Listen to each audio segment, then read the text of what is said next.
Bersama Ustazah Salina dalam bahagian SPM Kertas 2 untuk bahagian hadis.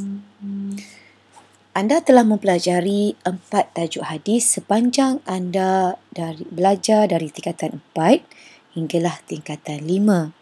Dari 4 tajuk ini, 3 daripadanya pasti akan ditanya dalam SPM. Kita lihat bentuk soalannya. Selalunya bermula pada bahagian B, 1B, 2B dan 3B. Sabda Rasulullah SAW, ini hadisnya. Kenyataan hadis akan dinyatakan di bawah hadis tersebut. Hadis di atas menerangkan sifat-sifat yang menghalang perpaduan dalam kalangan umat Islam. Nyatakan 2 dari sifat tersebut. Jelaskan cara untuk mengekalkan perpaduan dalam masyarakat.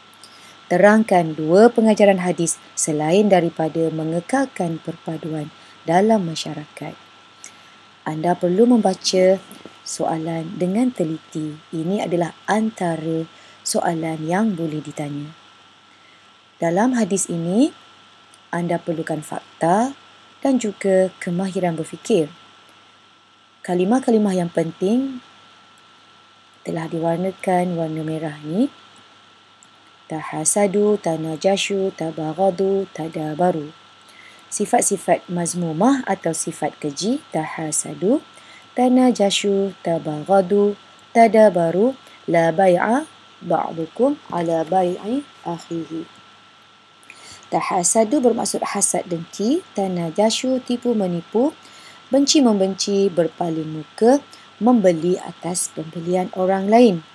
Kesemua sifat keji ini boleh mencetuskan permusuhan dan menggugat perpaduan.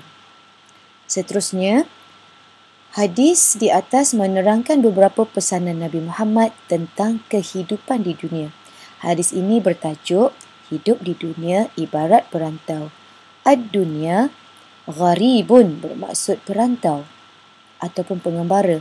Amsaita berada pada waktu petang. Al-masa juga membawa maksud petang. As-sabah pagi. Asbahta berada di waktu pagi. Sihatika waktu sehat. Hayatika waktu hidup. Hadis ini memfokuskan kepada hidup di dunia hanya sementara. Kita mesti menyediakan bekalan untuk ke akhirat. Jangan tangguhkan kerja. Gunakan peluang waktu sehat dan waktu hidup. Isi pentingnya ialah hidup di dunia hanya sementara.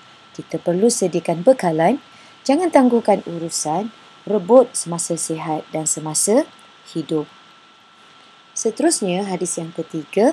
Hadis di atas menerangkan tentang ciri makanan yang dianjurkan oleh Islam.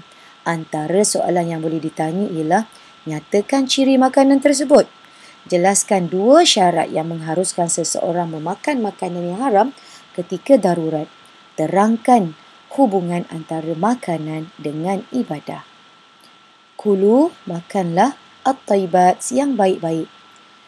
Mat'amuhu, makanannya, masyrabuhu, minumannya, malbasuhu, pakaiannya, wa ghuziyah, dan sumbernya semuanya perkara yang haram. Bagaimanakah Allah akan memakbulkan ataupun menjawab doanya?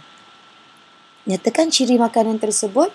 Makanan yang halal dan bersih, makanan dari sumber yang halal, makanan yang berkhasiat, makanan yang tidak memudaratkan.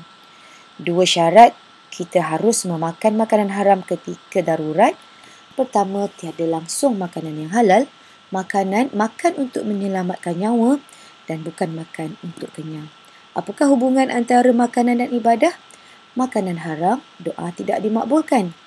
Makanan halal, ibadah akan diterima. Anda perlu menghubungkaitkan antara makanan haram dengan ibadat, makanan halal dengan ibadat. Seterusnya, hadis yang terakhir. Dalam hadis di atas, Allah SWT memberi amaran terhadap orang yang memusuhi walinya serta menjelaskan cara mendekatkan diri kepadanya. Apakah maksud wali? Antara soalan yang boleh ditanya. 1. Apakah maksud wali Allah? Apakah amaran Allah kepada mereka yang memusuhi walinya? Senaraikan 4 amalan yang dapat mendekatkan diri kepada Allah. Waliyan, Ini adalah perkataan-perkataan yang penting dalam hadis ini. An-nawafil bermaksud perkara sunat. Keseluruhan hadis ini bermaksud wali Allah ialah orang yang beriman yang Allah kasih. Kita jangan memusuhi wali Allah. Allah akan memerangi orang yang memusuhi wali Allah. Ibadat nawafil ialah ibadat sunat. Tunaikan ibadat fardu dan banyakkan ibadat sunat. Sesiapa yang menjadi kekasih Allah, Allah akan memelihara anggotanya dari maksiat. Allah akan menolongnya apabila dia meminta pertolongan, dan Allah akan memakbulkan doanya apabila dia berdoa. Bagaimana kita boleh menjadi kekasih Allah? Kita hendaklah yang pertama menunaikan ibadat fardu dan yang kedua membanyakkan ibadat sunat. Bentuk-bentuk soalan yang mungkin boleh ditanya yang perlu diberi perhatian oleh murid-murid ialah tentang pengajaran ayat atau pengajaran hadis. Perlulah jawapan mempunyai pendahuluan, isi dan huraian. Sebagai contoh, untuk surah Al-Mu'minun, ciri-ciri mukmin yang berjaya. Pengajaran dari surah tersebut, kita hendaklah solat dengan khusyuk. Itu adalah isi. Supaya ibadat diterima. Ini adalah huraian. Kita wajiblah menjauhi perkara lara.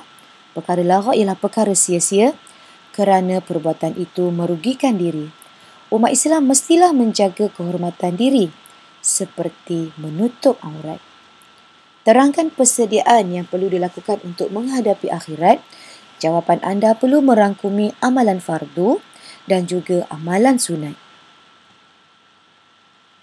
Selamat belajar.